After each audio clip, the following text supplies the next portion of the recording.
Hi everyone, I'm Tom and I just got a BQ Witbox. Now, chances are you don't know who BQ are and what the Witbox is, so let me get you up to speed there.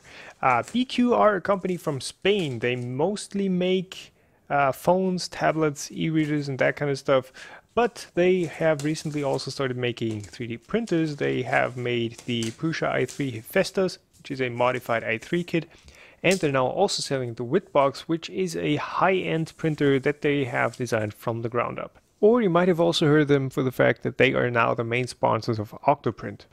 Now, they have sent this Witbox to Niels Hitze, aka 3D, and because that guy already has too many 3D printers sitting around, he decided to make it the Pilgrim printer. Basically a printer that is constantly traveling around and never stays with a single user more than a couple of weeks.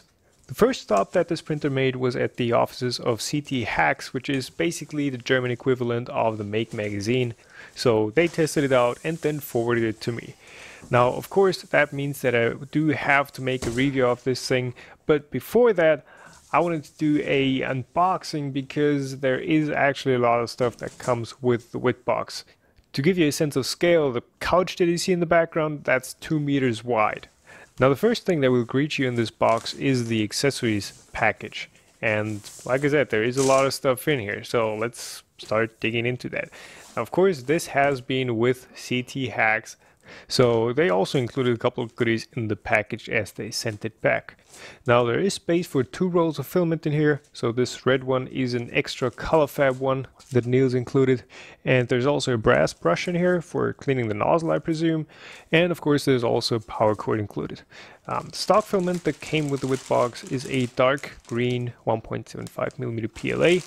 Also included are a scraper to get your prints off the build plate and a couple of thumb screws that will be used to attach the top acrylic panel. Then there's a filament spool holder, a couple of 3D printed feet for the Witbox, and a USB cable. But that was only the first layer of goodies that is included, and of course this entire packaging job will look quite a bit neater when everything is still in pristine condition and hasn't been unpacked and repacked a couple of times. So on the second layer, the first thing I noticed in here was, well, there's 3 keys included, and we'll see what those do later. There is also a very nice manual and warranty booklet included. Those are really well made. And of course, because this is a shared printer, also stickers from 3D, from the Munich Maker Lab, and from 3D Hubs. Next up, there's a couple acrylic panels, and these will completely close the left, right, and top side of the printer, and the top one is going to be mounted with the 4 thumb screws that were included. Then there is a print bed calibration template, and basically this is just a thick sheet of paper that you can use for paralleling, trimming, leveling, whatever you want to call it, your print bed. And this is the print bed itself. It's a really nice and heavy piece of black tempered glass. Next up, there's a bunch of hex keys included. These are nothing special, they're just a couple common sizes that you can use to service and disassemble the printer. But then there's also something included that I didn't expect, and that's a complete spare hot end, including heater cartridge, thermistor, wiring, and the metal parts. I hope that doesn't mean that these break as often as the MakerBot Smart Extruder, but I mean, it's a cool move nonetheless. Also included are a pair of test prints that were apparently made on this exact printer, and this is just a spiral box that fits together really well, made from the green filament that was included, I presume. Then they are also including a couple of zip ties, and what I'm not showing here, they are also including a pair of acupuncture needles.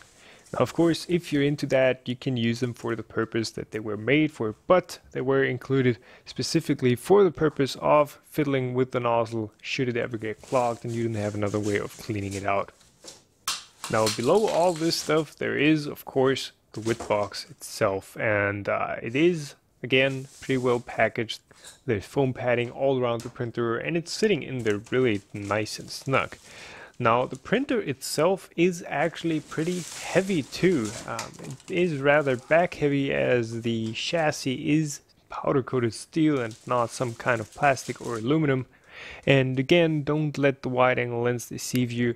This printer is not small by any means.